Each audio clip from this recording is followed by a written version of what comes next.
Čauko.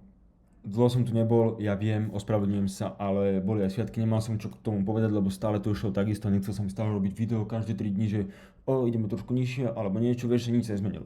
Takže, teraz sa tiež nič nezmenilo, ale už som si povedal, že musím už niečo natočiť, takže sme tu. Bitcoin stále to isté, buď zobrať tieto lows a ideme hore, naraz sme dotiaľ to ideme hore, alebo ísť rovno hore, semka a odtiaľ ísť nižšie, ale teoreticky si myslím, že bottom by malo byť stále na 40 000.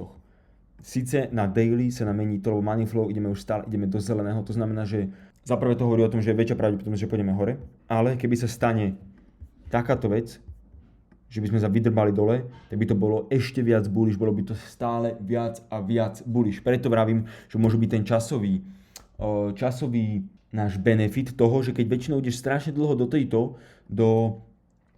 do strany, tak potom zoberieš nejaké lows, napríklad povedzme toto a vidíš napríklad toto na Market Cypher Beat, že ideme stále vyššie a vyššie tým money flowom, tak ti to hovorí len jedno, že keby príde presne táto udalosť, že zoberieme tieto lows, neviem prečo tu mám toto, zoberieme tieto lows na 60 000 a narazíme sem, tak je to, sa zvyšuje tá šanca dramaticky vyššie v tvoj prospech, že by sme išli hore. Že tu na to nakúpíš a je vyššia šanca toho, že pôjdeme hore, ako že budeme nižšie.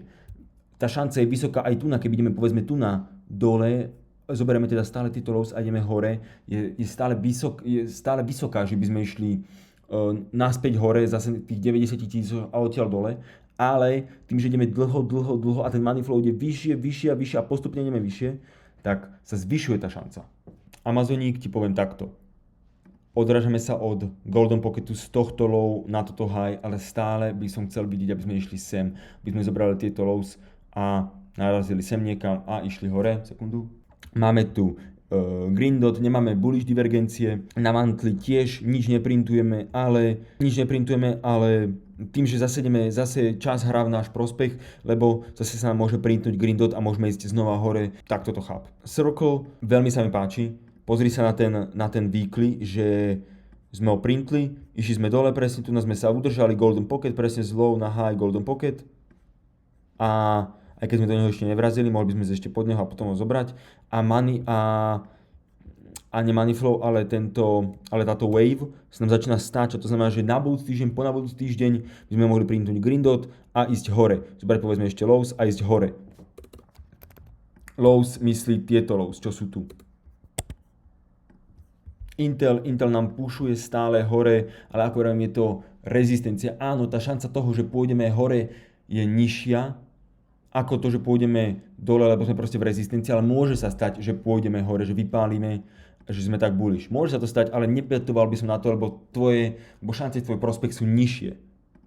Novo Nordisk, podľa mňa si už veľa týchto vecí hľadá bottom, ako vravím, Amazon, Novo Nordisk, SoFi, FICO, všetky tieto veci si už podľa mňa hľadajú bottom, takže aj Novo Nordisk by si už mohlo nájsť bottom. Na weekly printujeme green dot po neuveriteľných, od 24. novembra printujeme green dot teraz, 6. apríla, takže skoro po pol roku, alebo pol rok printujeme green dot. Na monthly by sme tiež vedeli printovať green dot, možno niekedy cez leto, možno už v máji, apríl, máj, možno už green dot, no apríl asi nie, ale máj asi áno, by už mohol byť green dot, takže to by nám tiež mohlo dať push hore. Za mňa všetko už sa začína otáčať bullish, len by som nakupoval, žiadne iné nemôžeš mysleť nad žiadnym inom. Ani podľa mňa, že nad tým, že počká, že cena pôjde nižšie. Áno, môže ísť cena nižšie, ale už na takých cenách, že už si to vyslovene pýta toho, že by si to mal nakúpiť. Sofinka tiež sa nám začína otáčať, toto sa mi veľmi páči, lebo sme zobrali, urobili sme nejaké low, potom sme ho zobrali, pušli sme to hore, zavreli sme tu a ideme hore, ľúbi sa mi to. Money flow je síce taký bad, ale mohli by sme po prípade ešte na yearly naked point of control a vypáliť. Ja som kupoval na 15.30, som kupoval Sofinku, dával som to tu, bolo to, neviem, nejaký piatoček to bolo, tu na dole som ho možno kupoval, asi 15.30, 6 možno som ho kupoval, tento piatoček, odtedy sme išli hore, nebol to totálny bottom, ale totálny bottom bol pondelok, ďalší deň, teda ďalší pracovný deň. Takže tak, za mňa hore kupoval som bullish na to. Mega sa mi ľúbi FICO, tá monthly sa mi hlavne ľúbi, lebo robíme hidden bullish divergenciu. Ako vždycky vravím, nikdy sme neboli tak oversold, ako sme tu a naposledy sme boli viac oversold až v februári, alebo neviem, čo ja viem, v júni 2009, takže to je, čo? To bude skoro 20 rokov. Koľko to je? Je to 17 rokov, takže mega bullish som na to, na FICO. K tomu sme v Golden Pockete, k tomu sme zaplnili Gapik, máme tu yearly naked point of control hneď od lows, keby ideme ešte nejakých 12%, tak sme na yearly naked point of control, alebo 21%, 22% na yearly naked point of control. FICO mám rád, mám ho a tak ďalej. Duolingo taktiež už podľa mňa hľadá bottom, lebo ako vravím, zase tá časový benefit toho je to, že proste sa tráchaš sa, zoberieš lows a môžeme ísť hore. Máme tu Green Dot, áno, síce sa budeme asi stáčať zase dole, Money Flow máme hard, proste, že je silný a to stlačí tú cenu nižšie, ale to neznamená, že by sme zobrali ešte tieto lows, ešte viac by sme ich zobrali, tak viac presvedčivo ako toto, lebo toto je proste také, že ja neviem, že pierko sa toho dotklo, proste nič, narazíme do tohto, môžeme vypáliť hore, alebo zase počkať, ako presne Intel, ako na Inteli tu na dole, sme sa tráchali od augusta 24 po, nazviem to, že po september 25 a môžeme ísť hore. Toto bolo cez rok, sme sa tu tráchali a Duolingo to už bude tiež akože nejaká tá doba, čo ideme dole. Sice je to od februára, dobre, sú to 2 mesiace, ale vyklesávame od rok aj pol. Takže tak. Rok, bude to rok. Coinbasic tiež by sme mohli printovať Green Dot na weekly. Ja som ho nakupoval na $165, tu na niekde, alebo tu na niekde, áno, asi vo februári, alebo niečo také som ho kupoval, však ale to vieš, všetky moje pozície vieš, všetko tu zdieľam, všetko tu hovorím a tak ďalej. Čo sa mi páči je, že sme zobrali tieto lows a teraz sa odrážame od Value Area Low a od Golden Pocketu, takže pokiaľ udržíme tieto lows, tak môžeme ísť potenciálne hore. Samozrejme záleží to od toho, či urobíme teda higher high, čo znamená, že by sme museli stať nad toto a urobiť higher high. Keby to urobíme, tak je to bullish a môžeme ísť z krátkodobejšieho hľadiska, sme zmenili market structure a môžeme ísť, alebo teda nie market structure, ale proste sme zobrali lows a môžeme ísť hore. Nike išlo zase dole o nejakých 15%, tento presne pád.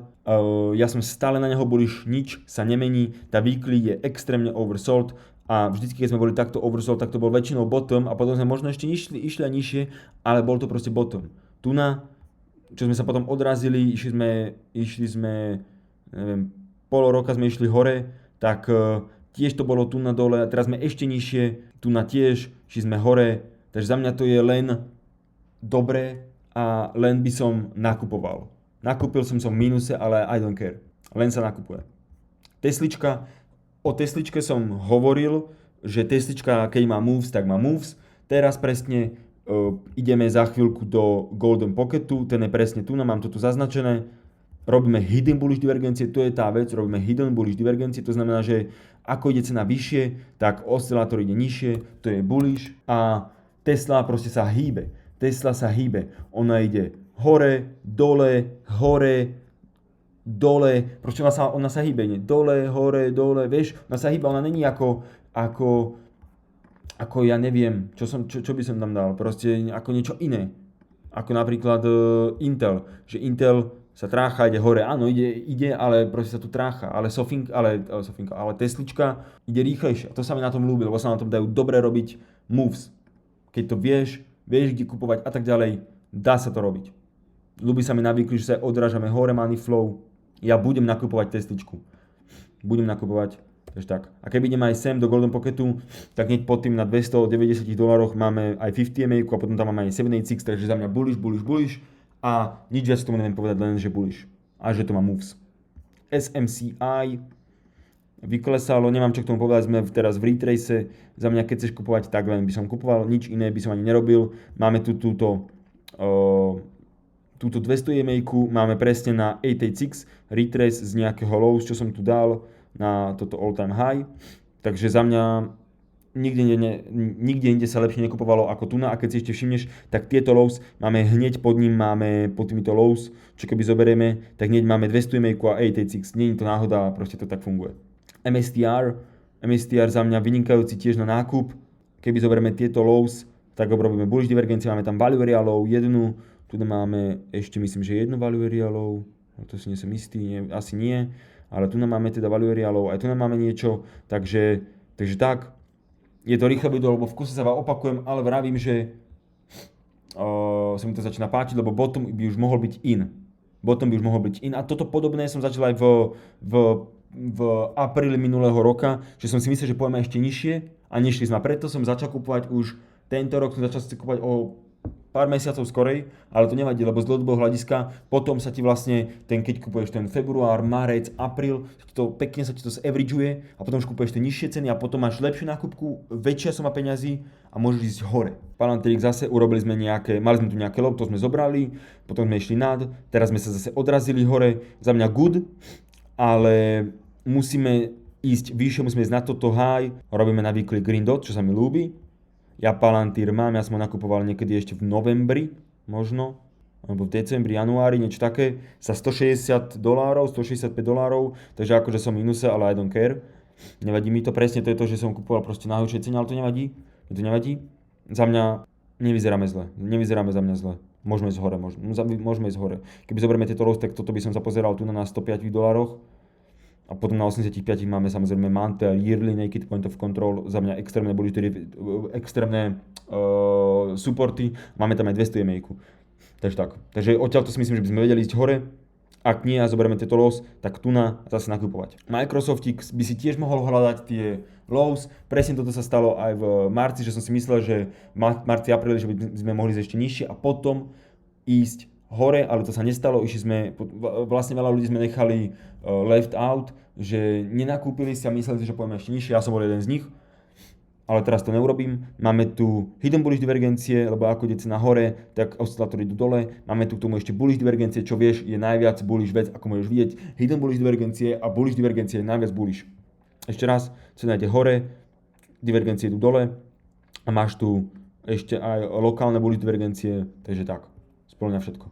Meta, tiež good, tiež hidden bullish divergencie, money flow síce bad, ale to nevadí, je to dlhodobý time frame a tak, aj keď pri Mete by som možno ešte zvažoval, že by sme išli ešte nižšie, ale neviem, ja som Metu nenakupoval, ja som nakupoval Microsoftík. Ale zase keď ideme nižšie, tak zase ideme do supportu, proste všetko, pokiaľ by si zobrali lows, tak pod tým máme support. Takže a to je presne urobené aj psychológiou, lebo keď väčšinou máš nejaké lows, presne toto low a zoberieš pod neho, tak ľudia začnú panikáriť. A panikáriť znamená, že predávať a začnú predávať niekomu, lebo ako vždycky vravím, ty keď niečo tiež predávať, tak niečo predávaš a chceš za to peniaze. A ty keď niečo predáš, tak niekto ti tie peniaze dá a niekto to kupuje. A to je presne ten, že keď to sú tí big boys, ktorí kupujú od veľa ľudí za málo peňazí, od jedného človeka za málo peniazy, ale keď ich je milión, tak to už veľká suma a tým dokážeš pohnúť tú cenu, oni si vedia zakúpiť za veľké peniaze a môžeme ísť hore. Netflixík vyzerá, že by sme vedeli ísť aj hore, síce teraz sme v rezistencii, na to si dávať bacha, toto je presne rezistencia, lebo sme zobrali aj highs, máme tu 200 EMA, máme tu všetko, na weekly tu máme túto 50 EMA, na monthly túto 5 and 14 EMA, máme tu gapík. Takže toto je rezistencia, ale za mňa už to vyzerá byť proste viac bullish, ale môžeme ísť stále nižšie, ale táto weekly je proste oversold, hidden bullish divergencia, odrazili sme sa od 200 EMA-ky, bullish. Môžeme ísť dole, ale mne to nevadí. Adobe, to je proste jedna tá vec, ktorá sa nehýbe až tak moc. Teraz sa až tak moc nehýbe, alebo to trvá, kým sa to začne hýbať. Toto sú weekly, to proste není daily ako na Tesličke. No aj keď na Tesličke to tiež není úplne najrýchlejšie, ale proste to rýchlejšie určite ako na Adobe. Určite však, to len ide dole proste roky. No ale samozrejme Adobe som nakupoval, sa mi zdá. Weekly síce nevyzerá až tak dobre, ale máme bullish divergencie, narážame do nejakej, tu mám čiarku, neviem čo to je, ale to je asi jedno. A hneď pod týmito lows na 206 je low a Valeria High máme na $180, takže zobrať potenciálne tieto lows na 206 a možno niečo vybaviť, niečo vymyslieť. Máme tu presne aj gapík, takže tak ako ja tu nechávam ako to je na trojmesačnej, máme oversold, sme lacnejší na tieto cene ako sme boli v januári 2012, to je čo 14 rokov, 15 rokov, 14 rokov. Aj na weekly, aj na monthly máme oversold, takto oversold sme neboli ani v roku 2009, to je extrém, To je to extrém, to je proste extrém a toto sa kupuje. Toto nemôžeš nič nerobiť, len kupovať. Uberík je za mňa bullish, zobrali sme tieto lows, čo tu máme tu POCčko, na monthly už sme pod nulkou, čo je good, na trojmesačnej nič, weekly, bullish divergencia, síce money flow, ale ako vravím money flow, to môže byť aj tu na bol to bottom a išli sme hore, takže to je to, že to ešte nič tak moc nehovorí. Ide tu na to, aby sme išli na toto low, na toto high a zmenili market structure a mohli sme ísť hore. O to ide. Potom budem rád. Zatiaľ môžeme ísť stále nižšie, pod tuna, neviem čo tu je 786 áno, aj Valorialov je tuna, ale a potom možno niečo ukázať. Dobre, a ešte som chcel ukázať Fly, lebo Fly, o tom som hovoril, sa mi zdá. A samozrejme vystrelili sme hore, ja som o tom hovoril tu na 20. nejakého, 20. Tedy som to nepozeral a vystrelili sme samozrejme klasicky. O tomto by som čo povedal. Urobili sme double bottom, čo je krásne, double bottom je krásne. Teraz sme menili market structure na bullish, lebo sme nad týmito highs presne. Už robíme proste jak tie schodíky. Urobili sme nejaké low, urobili sme nejaké high, higher low, takže to low je vyššie ako toto a teraz sme robili higher high, je vyššie ako toto high, takže už ideme schodíky hore.